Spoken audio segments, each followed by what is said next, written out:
पहला प्रश्न है हिंदी भाषा से। 100 प्रश्नों के सीरीज में हम लोग पहला प्रश्न है कि पाठ प्लस शाला यानी पाठशाला के मेल को क्या कहा जाएगा। इसका उत्तर क्या होगा? पाठ प्लस शाला यानी पाठशाला के मेल को क्या कहा जाएगा? इसका सही उत्तर होगा ऑप्शन डी, संयोग। आगे है कि बहुब्रीहि समास में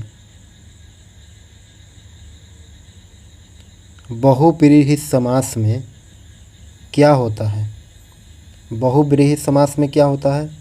ऑप्शन दिया है कि पूर्व पद प्रधान होता है, ऑप्शन बी में दिया है कि उत्तर यानी दूसरा पद प्रधान होता है, और ऑप्शन सी में दिया है कि तीसरा पद प्रधान होता है, और ऑप्शन डी में दिया है कि दोनों पद प्रधान होते हैं। इसका सही उत्तर क्या होगा? बहुब्रीहि समास में क्या होगा? तो बहुब्रीहि समास में क्या होता है कि तीसरा पद जो है वह प्रधान होता है। तीसरा पद प्रधान होता है यानी कि समस्त पद किसी अन्य रूप में प्रयुक्त होता है, जैसे कि पीताम्बर का अर्थ हुआ पीला है जिसका अंबर, किंतु इसका प्रयोग विष्णु के लिए हो रहा है, तो इसका तीसरा पद जो है वह प्रधान हुआ। आगे देखेंगे सही उत्तर को छाटे। यहाँ सही उत्तर को छाटना है। दिया है सैनागर, कातर, हिमालय संरचना के आधार पर क्रमशः इनका परिचय है। इनका परिचय क्या होगा? सही उत्तर को छाटना है। सैनागर, कातर आदि जो है हिमालय संरचना के आधार पर इनका सही परिचय है। इसका उत्तर क्या होगा? यहाँ पे उत्तर ए में दिया है योगरूढ़, यौगिक रूढ़, और ऑप्शन बी में दिया है रूढ़, यौगिक, योग रूढ़। इसका सही उत्तर क्या होगा? इसका उत्तर हो जाएगा ऑप्शन डी, यौगिक रूढ़, योग रूढ़। ऑप्शन डी जो है वह सही उत्तर होगा। आगे देखेंगे कि निम्नलिखित वाक्यों में रेखांकित क्रिया विशेषण शब्दों के भेदों का सही विकल्प चुन करके लिखना है। निम्नलिखित वाक्यों में क्रिया विशेषण के शब्दों के भेद जो है उसको चुन करके लिखना है। यहाँ पे क्या दिया गया है कि तुम जितना खाओगे उतने ही ताकतवर बनोगे। यहाँ पे दिया है कि तुम जितना खाओगे उतने ही ताकतवर बनोगे। शब्दों को लिखना है, भेद के क्या बतलाता है यह, तो इसका उत्तर क्या होगा? इसका उत्तर हो जाएगा कि यह परिणाम को बतलाता है कि तुम जितना खाओगे उतने ही ताकतवर बनोगे। यह परिणामवाचक है। ऑप्शन सी इसका सही उत्तर होगा।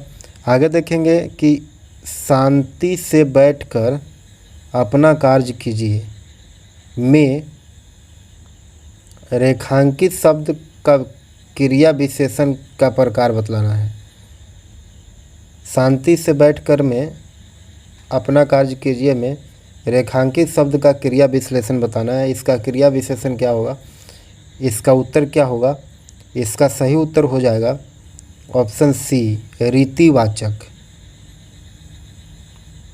आगे कि जिसके हृदय में ममता नहीं है, उसके लिए एक शब्द यहाँ पे दिया है ऑप्शन में, उसको ढूंढना है।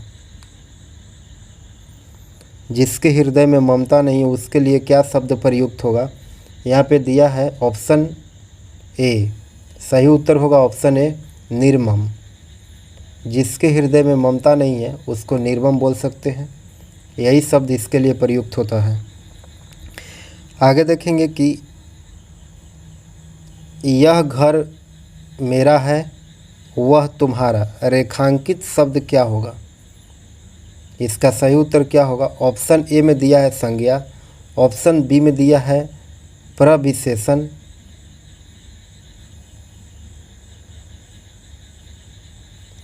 और ऑप्शन सी में दिया है सर्वनामिक विशेषण, और ऑप्शन डी में दिया है सर्वनाम। इसका सही उत्तर क्या होगा? इसका सही उत्तर हो जाएगा सर्वनामिक विशेषण। यह घर मेरा है तुम्हारा। आगे देखेंगे शुद्ध वाक्य को छाटना है। 8 नंबर प्रश्न में शुद्ध वाक्य को छाटना है। नीचे ऑप्शन में दिया है वाक्य, नीचे ऑप्शन में वाक्य दिया है, उसमें शुद्ध वाक्य को छाटना है। वाक्य है कि मेरे दोस्त के पिताजी तंबाकू के पुराने व्यापारी हैं। ऑप्शन में दिया है कि मेरे पुराने दोस्त के पिताजी तंबाकू के व्यापारी हैं। इसका सही उत्तर क्या होगा? इसका सही उत्तर हो जाएगा ऑप्शन ए। ऑप्शन ए, मेरे दोस्त के पिताजी तंबाकू के पुराने व्यापारी, यह सही उत्तर होगा ऑप्शन ए। आगे देखेंगे इंग्लिश के प्रश्नों को।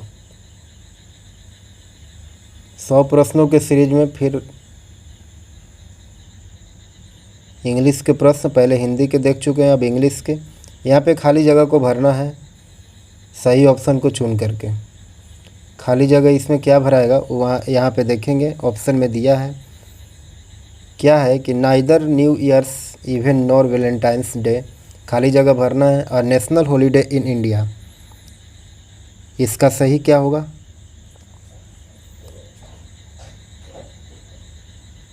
इसका उत्तर हो जाएगा ऑप्शन सी, इज। आइदर और नाइदर नॉर से अलग हुए दो सब्जेक्ट हैं, जिसमें वर्ब के बाद वाले सब्जेक्ट के अनुसार सिंगुलर या फिर प्लुरल होता है, और बाद में सब्जेक्ट जो है जैसे वैलेंटाइंस डे सिंगुलर है, इसलिए वर्ब भी सिंगुलर होगा, यहाँ पे इज होगा, ऑप्शन सी। आगे देखेंगे which one of the following pairs in incorrect. एक गलत जोड़ा है उसको खोजना है, ऑप्शन से दिया गया है यहाँ पे। इसका सही उत्तर क्या होगा? इसका सही उत्तर हो जाएगा option D, board dam. Board dam के मतलब क्या होता है कि बोर्ड मतलब मेल पिग हो जाएगा, और डैम मतलब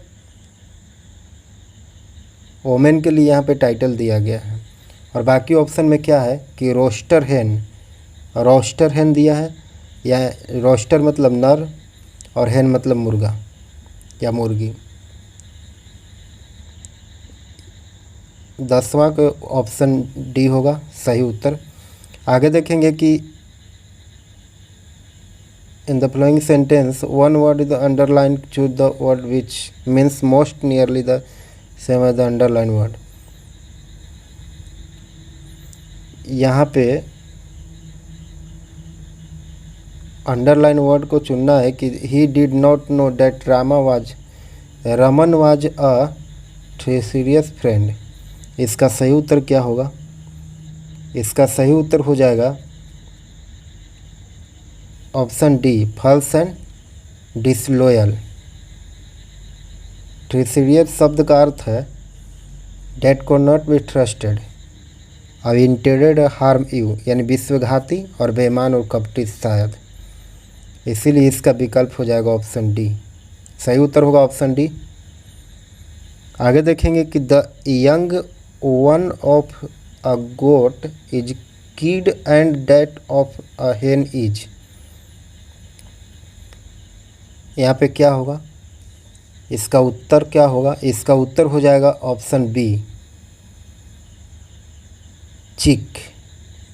ऑप्शन बी इसका उत्तर होगा कि जैसे ऑप्शन ए में दिया है फोल का मतलब होता है a very young of the horse और डंकी, मतलब सबसे जवान घोड़ा और खच्चर।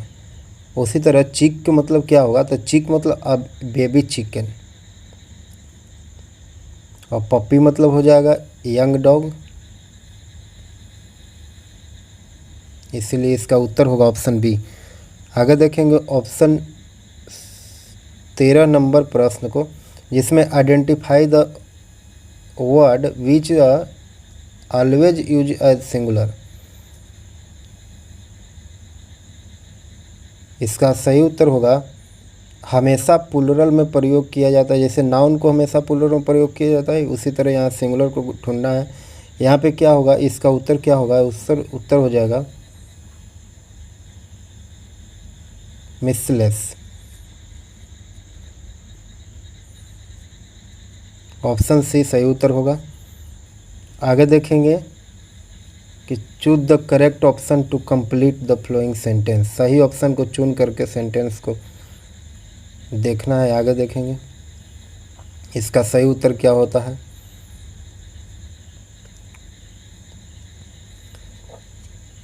यहाँ पे दिया है कि अबाउट ऑल दिज बुक, खाली जगह भरना है, ओनली RS 700। मतलब यहाँ एक्सप्लेनेशन भी प्रश्न संख्या 9 के जैसा ही होगा।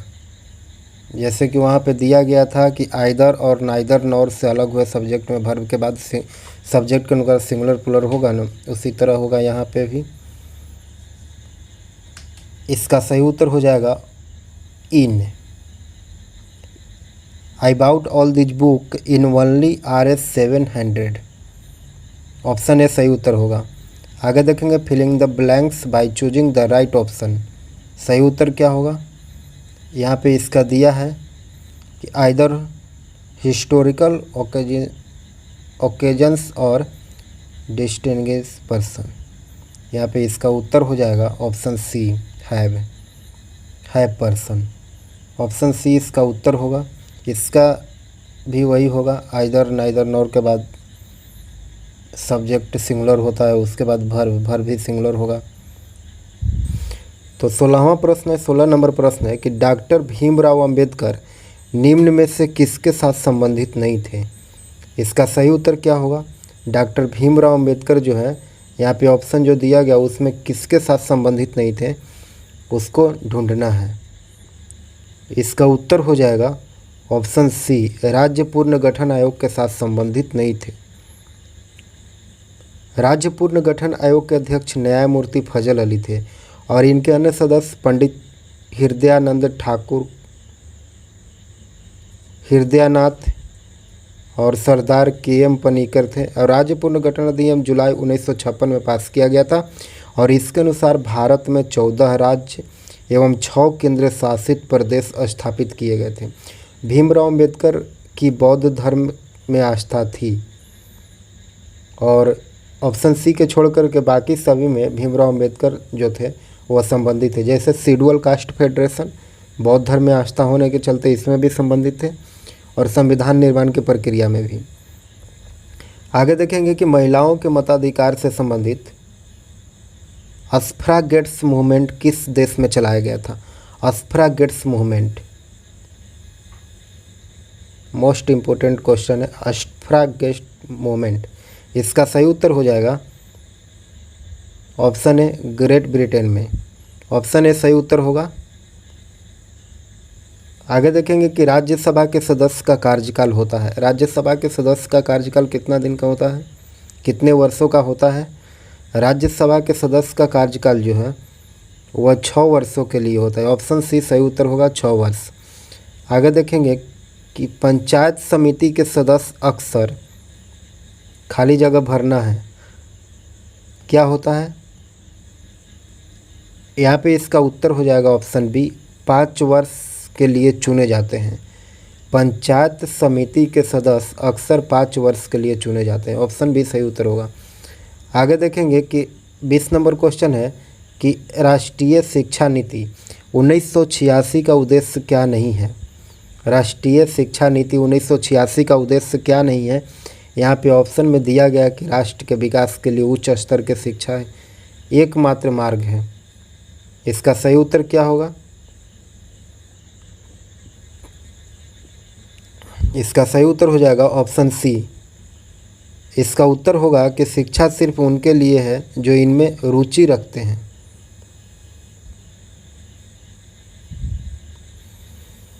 अगला प्रश्न देखेंगे 21 नंबर प्रश्नों को कि लोकतंत्र को सफल बनाने के लिए क्या करना चाहिए? लोकतंत्र को सफल बनाने के लिए क्या करना चाहिए?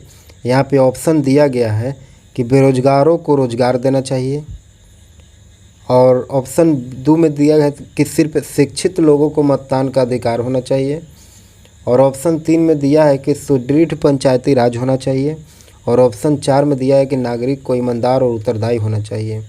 इसके लिए क्या सही होगा? यहाँ पे कूट दिया गया है, A, B, C में मिला करके देखना है कि क्या सही होगा। इसका उत्तर हो जाएगा ऑप्शन बी। ऑप्शन बी जो है यह सही उत्तर होगा। 1, 3 और 4, 1, 3 और 4 यहाँ पे सही होगा कि नागरिकों को ईमानदार और उत्तरदायी होना चाहिए और सुदृढ़ पंचायती राज होना चाहिए और बेरोजगारों को रोजगार मिलना चाहिए। लोकतंत्र को सफल बनाने के लिए ये जरूरी है। आगे देखेंगे कि नक्सलवाद का अर्थ क्या होता है। नक्सलवाद का अर्थ क्या होता है, तो नक्सलवाद के अर्थ हो जाएगा ऑप्शन ए रंग भेद।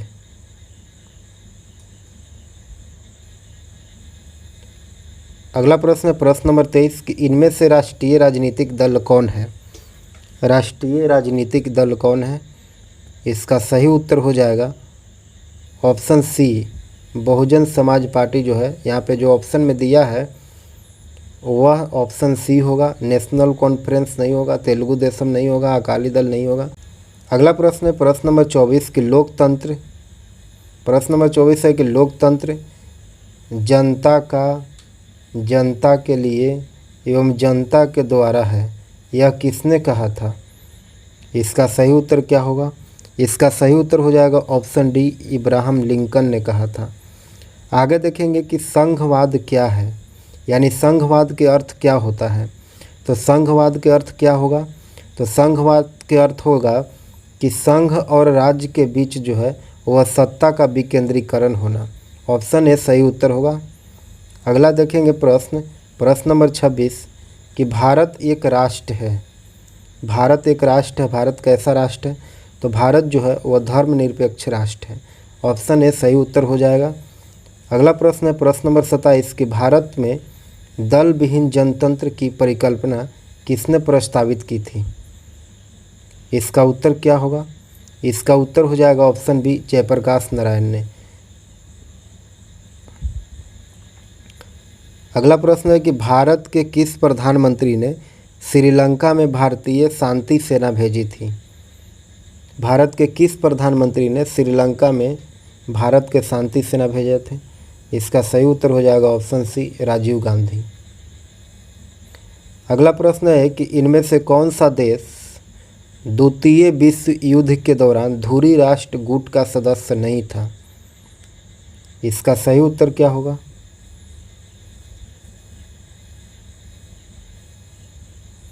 इसका सही उत्तर हो जाएगा ऑप्शन सी चीन जो था वह धुरी राष्ट्र गुट का सदस्य नहीं था।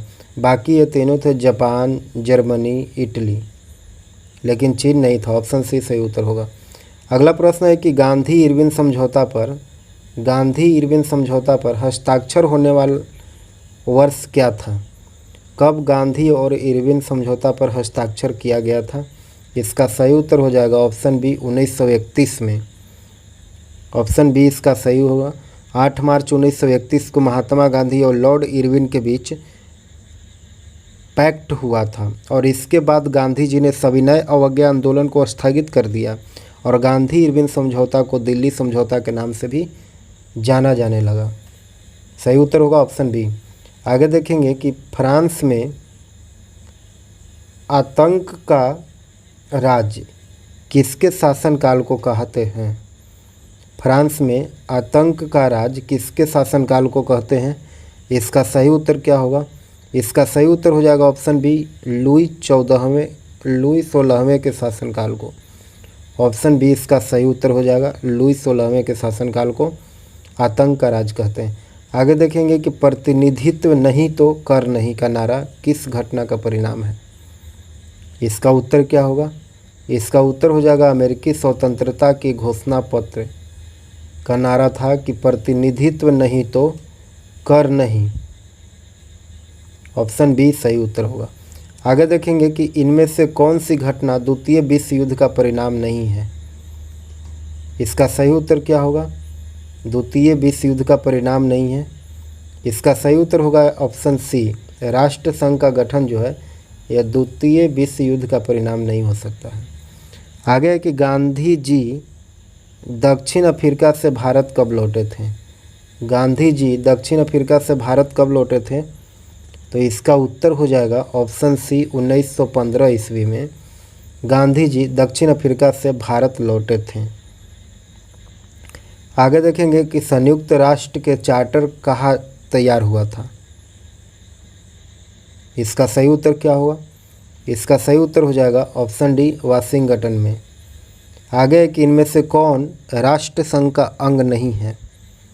कौन राष्ट्र संघ का अंग नहीं है, इसका सही उत्तर हो जाएगा ऑप्शन डी, विश्व स्वास्थ्य संघ जो है वह राष्ट्र संघ का अंग नहीं है। बाकी सभी अंग हैं, जैसे सभा, राष्ट्रसभा, राष्ट्र परिषद, सचिवालय आदि जो हैं वह राष्ट्र संघ के अंग हैं। आगे देखेंगे कि औरंगजेब की मृत्यु के बाद किस नेता के नेतृत्व में जाट काफ़ी शक्तिशाली हुए थे। इसका सही उत्तर हो जाएगा ऑप्शन सी, चूड़ामन।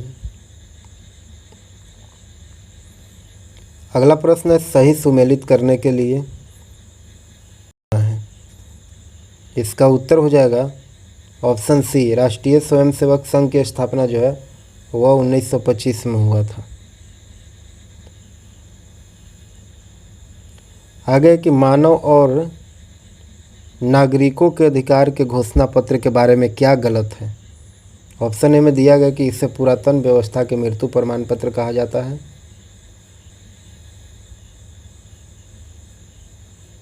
और ऑप्शन बी में दिया गया कि इसमें स्वतंत्रता, समानता और बंधुत्व को अपनाया गया।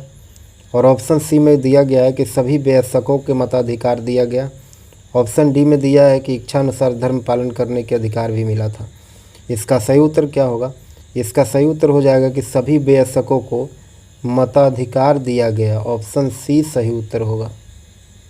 ऑप्शन सी इसका उत्तर हो जाएगा। अगला प्रश्न है कि नदी जो बिहार का शोक कहलाती है वह कौन सी नदी है जो बिहार का शोक कहलाती है। इसका सही उत्तर हो जाएगा ऑप्शन सी, कोसी को बिहार का शोक कहा जाता है। अगला कि वनस्पति जो विषुवत रेखीय वनों से संबंधित नहीं है वह कौन है। इसका सही उत्तर क्या होगा। इसका सही उत्तर हो जाएगा अकेसिया। अकेसिया वनस्पति जो है वह विषुवत रेखीय वनों से संबंधित नहीं है। अगला प्रश्न है कि नाथुला दर्रा खाली जगह भरना है किस राज्य में स्थित है। नथुला दर्रा जो है वह किस राज्य में स्थित है। इसका सही उत्तर क्या होगा। इसका सही उत्तर हो जाएगा ऑप्शन ए, सिक्किम में। अगला प्रश्न है कि कर वनस्पति निम्न में से किससे संबंधित है। इसका उत्तर क्या होगा। इसका उत्तर हो जाएगा ऑप्शन सी, अल्पाइन वन से। कर वनस्पति जो है वह अल्पाइन वन से संबंधित है। अगला प्रश्न है कि पेशावर एवं काबुल किसके माध्यम से एक दूसरे से जुड़े हैं। पेशावर और काबुल किसके माध्यम से एक दूसरे से जुड़े हैं। इसका सही उत्तर क्या होगा। इसका उत्तर है खैबर दर्रा से। खैबर दर्रा से पेशावर और काबुल जो है एक दूसरे से जुड़े हुए हैं। अगला प्रश्न है कि भारत में रेल मंडलों की वर्तमान में संख्या कितना है। भारत में रेल मंडलों के वर्तमान में संख्या कितना है। ऑप्शन के हिसाब से यहाँ पे इसका उत्तर हो जाएगा ऑप्शन सी। अगला प्रश्न है कि वर्ष जिसमें प्रथम पृथ्वी सम्मेलन जो है वह आयोजित हुआ था। किस वर्ष को प्रथम पृथ्वी सम्मेलन आयोजित किया गया था। इसका उत्तर क्या होगा। यहाँ पे इसका उत्तर हो जाएगा ऑप्शन सी, 1992 में प्रथम पृथ्वी सम्मेलन जो है वो आयोजित किया गया था। अगला प्रश्न है कि भारत में दूसरा सबसे बड़ा जलप्रपात जो है वह कौन है। भारत में दूसरा सबसे बड़ा जलप्रपात जो है वह जोगगर सोपा जलप्रपात है। ऑप्शन सी सही उत्तर हो जाएगा। अगला प्रश्न है कि तमिलनाडु में शीतकालीन वर्षा का कारण क्या हो सकता है। तमिलनाडु में शीतकालीन वर्षा का कारण क्या हो सकता है। इसका उत्तर हो जाएगा ऑप्शन ए, उत्तर पूर्व मानसून से जो वर्षा होती है वही शीतकालीन वर्षा का कारण हो सकता है। अगला प्रश्न है कि चंद्रमा के घूर्णन अवधि है। इसका उत्तर ऑप्शन में दिया है 24 घंटा, ऑप्शन बी में 28 घंटा, ऑप्शन सी में 12 घंटा, ऑप्शन डी में 1 दिन। चंद्रमा की घूर्णन अवधि कितना होगा। यहाँ पे इसका उत्तर क्या होगा। उत्तर हो जाएगा ऑप्शन बी, 28 दिन। चंद्रमा के घूर्णन अवधि जो है वो 28 दिन का होता है। ऑप्शन बी सही उत्तर होगा। अगला प्रश्न है कि जनगणना 2001 के अनुसार किस व्यावसायिक वर्ग में भारत के कार्यशील जनसंख्या के संगणनता द्वितीय सर्वाधिक रही है। इसका सही उत्तर होगा ऑप्शन सी, तृतीय। जनगणना 2001 के अनुसार व्यावसायिक वर्ग में भारत के कार्यशील जनसंख्या के संगणना द्वितीय सर्वाधिक रही है तृतीयक।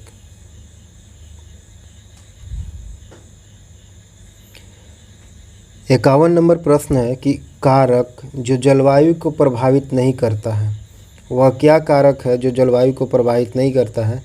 तो यहाँ पे ऑप्शन में दिया है, ऑप्शन ए अक्षांश, ऑप्शन बी समुद्र से दूरी, ऑप्शन सी पृथ्वी की परिक्रमण गति, ऑप्शन डी पृथ्वी की परिभ्रमण गति। इसका सही उत्तर हो जाएगा ऑप्शन डी, पृथ्वी के परिभ्रमण गति जो है वह जलवायु को प्रभावित नहीं करता है। अगला है कि भारतीय राज्य जिससे होकर के कर्क रेखा नहीं गुजरती है वह कौन राज्य है जिससे होकर के कर्क रेखा नहीं गुजरती है। इसका सही उत्तर हो जाएगा ऑप्शन ए बिहार। बिहार से होकर के कर्क रेखा नहीं गुजरती है, बाकी तीनों से गुजरती है, झारखंड, मिजोरम, त्रिपुरा। इसका एक ट्रिक है, मित्र पर गमछा झाड़।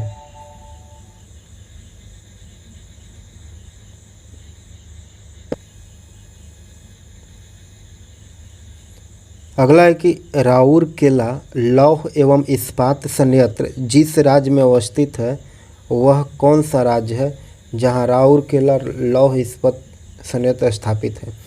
इसका उत्तर हो जाएगा ऑप्शन सी, उड़ीसा में राउरकेला लौह इस्पात संयंत्र स्थापित है। अगला प्रश्न है कि संयुक्त राष्ट्र दिवस मनाया जाता है। संयुक्त राष्ट्र दिवस कब मनाया जाता है। ऑप्शन ए 24 अक्टूबर, ऑप्शन बी 14 नवंबर, ऑप्शन सी 10 दिसंबर, ऑप्शन डी 23 दिसंबर।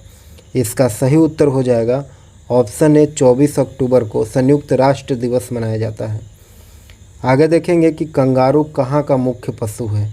कंगारू जो है वह कहाँ का मुख्य पशु है। कंगारू जो है वह ऑस्ट्रेलिया का मुख्य पशु है। ऑप्शन डी सही उत्तर हो जाएगा। अगला प्रश्न है कि सन 2014 में फुटबॉल विश्व कप खाली जगह भरना है, कहाँ होगा। 2014 में कहाँ हुआ था। इसका उत्तर हो जाएगा ऑप्शन बी, ब्राज़ील में। अगला प्रश्न है कि निम्न में से कौन शरीर में विटामिन डी बनाता है। शरीर में विटामिन डी कौन बनाता है। तो शरीर में विटामिन डी जो है वह त्वचा बनाती है। ऑप्शन सी सही उत्तर हो जाएगा। धूप सेकने के बाद वही विटामिन डी प्राप्त होता है जो त्वचा बना करके हमारे शरीर में भेजती है। आगे देखेंगे कि जय जवान जय किसान का नारा किसने दिया था। जय जवान जय किसान का नारा जो है वह किसने दिया था। इसका सही उत्तर हो जाएगा ऑप्शन सी, लाल बहादुर शास्त्री ने दिया था जय जवान जय किसान का नारा। आगे देखेंगे कि संतोष ट्रॉफी किससे संबंधित है। संतोष ट्रॉफी जो है वह किससे संबंधित है। संतोष ट्रॉफी जो है वह फुटबॉल से संबंधित है। ऑप्शन ए सही उत्तर होगा, फुटबॉल। अगला प्रश्न है कि यूनेस्को का मुख्यालय कहाँ स्थित है। तो यूनेस्को का मुख्यालय जो है वह पेरिस में है। ऑप्शन सी सही उत्तर हो जाएगा, पेरिस में। आगे देखेंगे विज्ञान से संबंधित महत्वपूर्ण प्रश्नों को।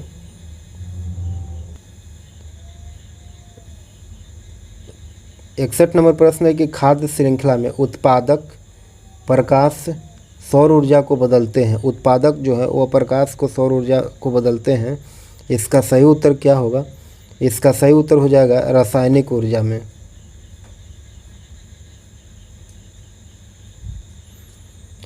अगला प्रश्न है कि प्रोटीन संश्लेषण होता है। प्रोटीन कहाँ संश्लेषण होता है। ऑप्शन ए दिया है राइबोसोम में, ऑप्शन बी दिया है माइटोकॉन्ड्रिया में, ऑप्शन सी दिया है कोशिका भित्ति में, ऑप्शन डी दिया है एंडोप्लाज्मिक रेटिकुलम में। इसका सही उत्तर हो जाएगा ऑप्शन ए राइबोसोम में। अगला प्रश्न है कि जैवमंडल में रासायनिक पोषकों का चक्रण होता है। जैवमंडल में रासायनिक पोषकों का चक्रण क्या होता है। इसका सही उत्तर हो जाएगा ऑप्शन ए जल के द्वारा, ये भी सही होगा। ऑप्शन बी वायु के द्वारा, ये भी सही होगा। ऑप्शन सी भूमि के द्वारा। ये तीनों यानी कि इन सभी के द्वारा जो है वह जैवमंडल में रासायनिक पोषकों का जो है वह चक्रण होता है। ऑप्शन डी सही उत्तर होगा। अगला प्रश्न है कि भारत में खरीफ फसल का मौसम होता है। भारत में खरीफ फसल का मौसम कौन सा होता है, कब होता है। तो भारत में खरीफ फसल का मौसम जो है वह जुलाई से लेकर के अक्टूबर तक होता है। ऑप्शन सी सही उत्तर हो जाएगा, जुलाई से अक्टूबर तक। आगे देखेंगे कि दिसंबर 1984 में घटी भोपाल गैस दुर्घटना में किस जहरीली गैस का रिसाव हुआ था। किस जहरीली गैस का रिसाव हुआ था। इसका उत्तर हो जाएगा methyl isocyanate. Methyl isocyanate option B सही उत्तर होगा, मिथाइल आइसोसाइनेट। अगला प्रश्न है कि आहार श्रृंखला में मौजूद मेढक, टिड्डा, घास और सांप में यदि घास प्रथम पोषी स्तर पर है तो तृतीय पोषी स्तर पर क्या होगा? इसका सही उत्तर हो जाएगा ऑप्शन ए मेढक। अगला प्रश्न है कि पुनरुद्ध भवन की विशेष क्षमता पाई जाती है। पुनरुद्ध भवन की विशेष क्षमता पाई जाती है, इसका उत्तर हो जाएगा ऑप्शन डी इकाइनोडर्मेटा में। अगला प्रश्न है कि 2,4-D क्या है? 2,4-D क्या है, इसका उत्तर क्या होगा? इसका सही उत्तर हो जाएगा ऑप्शन ए एक खरपतवार नाशक है 2,4-D।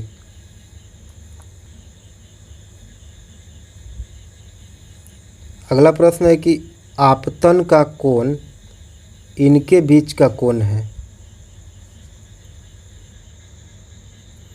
सही उत्तर हो जाएगा कि सतह पर अभिलंब तथा आपतित किरण जो है वह आपतन का कोण और इनके बीच का कोण है। ऑप्शन सी सही उत्तर हो जाएगा। अगला प्रश्न है कि कैक्टस में पाई जाने वाली अनुकूलन है। कैक्टस में पाई जाने वाली अनुकूलन क्या है? तो कैक्टस में पाई जाने वाली अनुकूलन जो है वह पर्णाभ, पर्व एवं पर्णशूल है। ऑप्शन सी सही उत्तर हो जाएगा। अगला प्रश्न है कि एक खाद्य श्रृंखला के कुछ ही चरण होते हैं क्योंकि हर चरण पर ऊर्जा क्या होती है? ऑप्शन ए में दिया है घटती है, बढ़ती है, पहले घटती है फिर बढ़ती है और पहले बढ़ती है फिर घटती है। तो इसका सही उत्तर क्या होगा? 71 नंबर प्रश्न के उत्तर हो जाएगा कि घटती है। खाद्य श्रृंखला के कुछ ही चरण होते हैं क्योंकि हर चरण पर ऊर्जा जो है वह घटती है।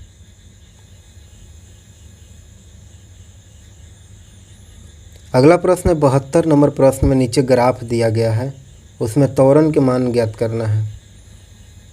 इसका सही उत्तर हो जाएगा ऑप्शन सी 0।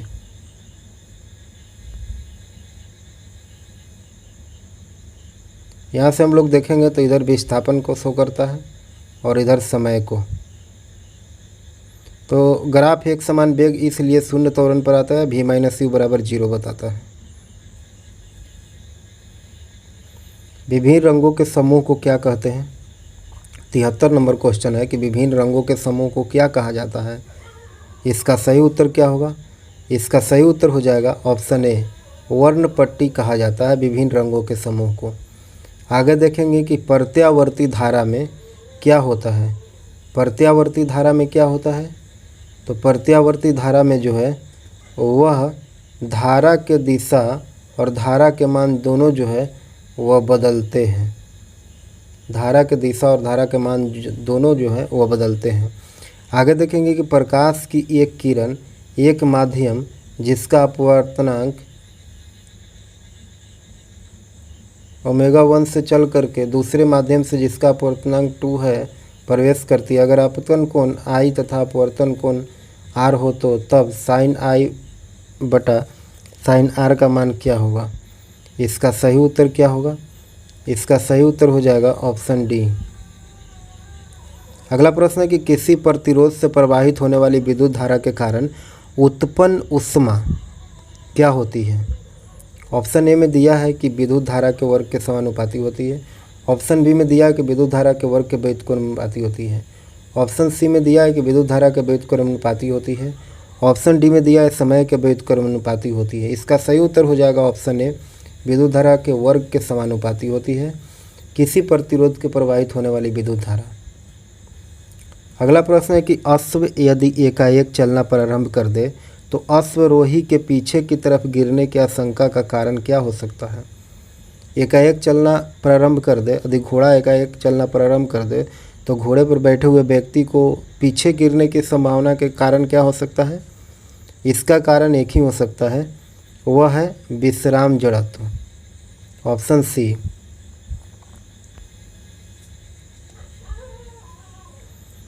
आगे देखेंगे 78 नंबर क्वेश्चन कि जब दो समांतर तारों से एक ही दिशा में विद्युत प्रवाहित होती है तो क्या होता है?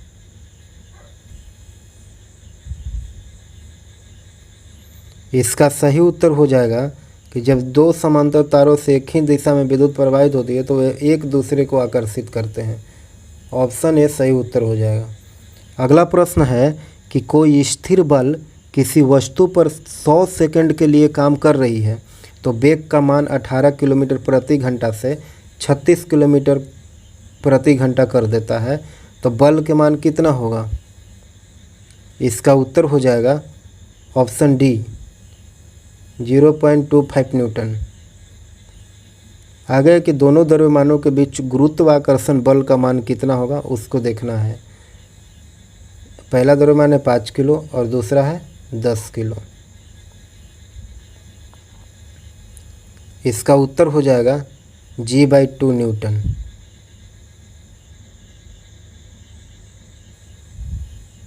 अगला है कि 1 बिलियन जिसका pH 3 है तो उस बिलियन में OH माइनस की सांद्रता कितना होगा?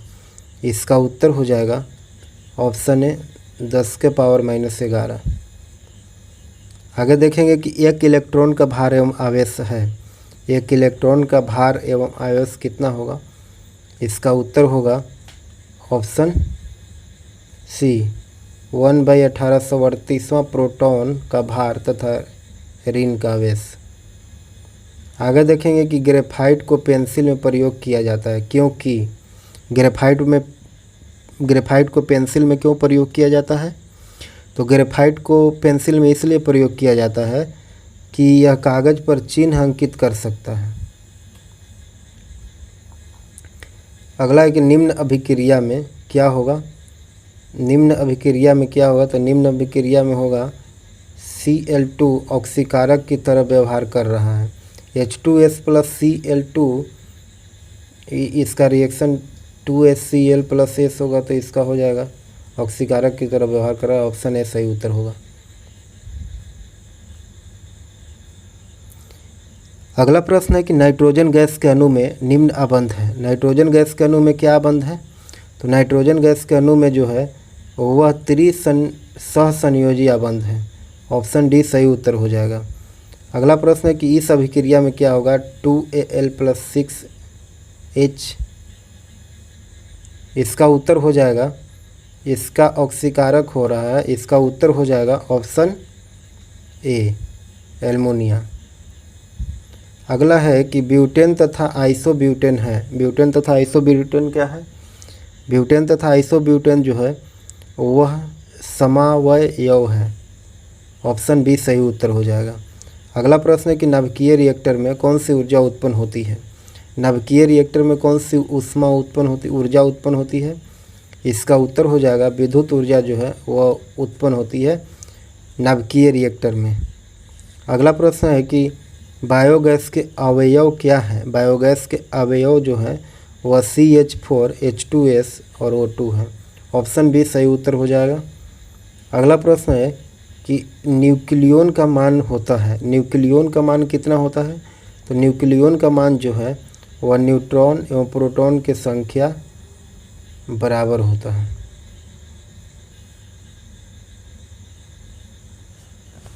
बराबर होता है। x किसके बराबर होगा? यहाँ पे इसका उत्तर क्या होगा? यहाँ पे इसका उत्तर हो जाएगा ऑप्शन ए 13/12 बराबर 1 प्लस x/12। इसका सही उत्तर होगा ऑप्शन ए। आगे देखेंगे कि इनमें से किस परिमेय संख्या का सतत दशमलव के रूप में व्यक्त किया जा सकता है? सतत दशमलव के रूप में यहाँ पे दिया है। सभी विकल्पों को देखने के बाद क्या पता चलता है कि यहाँ पे ऑप्शन ए में दिया है 124/165 और ऑप्शन बी में दिया है 131/30। ऑप्शन सी में 2027/625। ऑप्शन डी में 1625/462। तो 124/165, तो इसका हो जाएगा 0.7515351 और इसी तरह बाकी का होगा। इसका सही उत्तर हो जाएगा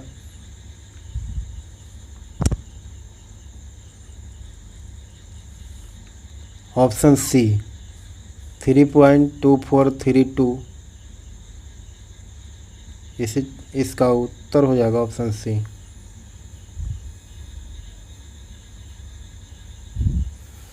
अगला प्रश्न है कि यदि किसी द्विघात समीकरण के मूल्यों का योग गुणनफल क्रमशः 6 और 3 है तो समीकरण क्या होगा।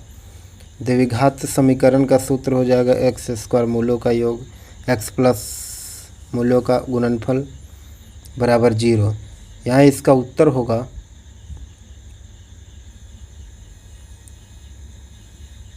ऑप्शन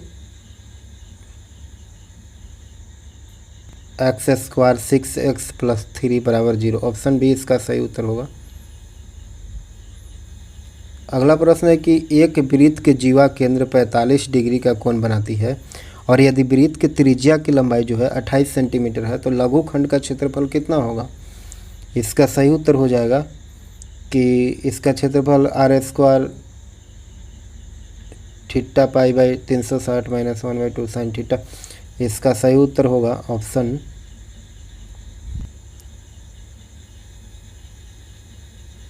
30.856 सेंटीमीटर स्क्वायर, यानी ऑप्शन सी इसका सही उत्तर होगा।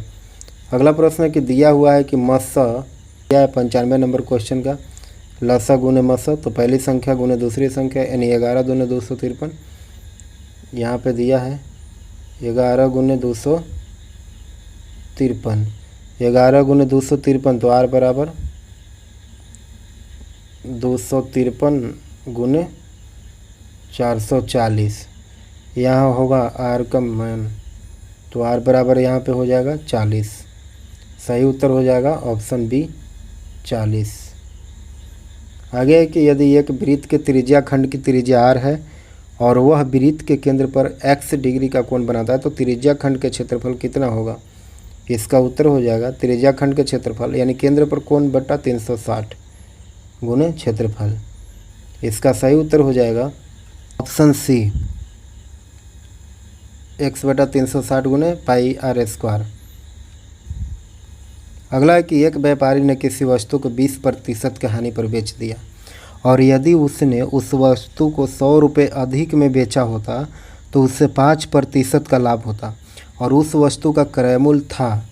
उस वस्तु का क्रय मूल्य कितना है यही पता करना है। यहाँ पे कि एक व्यापारी ने किसी वस्तु को 20% हानि पर बेचा तो उसका क्रय मूल्य क्या है उसको पता करना है। तो यहाँ पे हो जाएगा कि माना कि एक्स का 25% बराबर 100, तो x गुने 25 बटा 100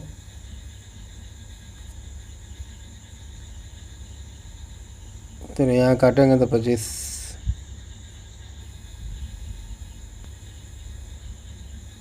400। इसका सही उत्तर हो जाएगा x बराबर 400। तो इसका क्रय मूल्य जो है वह 400 रुपया होगा। ऑप्शन बी सही उत्तर होगा 400। यदि 3x square plus 8x plus 2 बराबर 0 के मूल्य हो तो इसका उत्तर क्या होगा। इसका उत्तर हो जाएगा -4 ऑप्शन सी। आगे है कि गुणनफल 81 गुने 82 गुने 83 गुने और इसको बढ़ते जाना है 89 तक। गुणनफल को 81 गुने 82 गुने 83 गुने 84 गुने 85 गुने 86 गुने 87 गुने 88 गुने 89 तक बढ़ते गाना इकाई अंक क्या होगा वही पता करना है। इसका उत्तर क्या होगा तो इसके लिए जो है इकाई अंक का गुणनफल करने पर क्या होगा कि जैसे 1 गुने 2 गुने 3 गुने 4 गुने 5 गुने 6 गुने 7 गुने 8 गुने 9 गुने तक इकाई करेंगे तो अंक हो जाएगा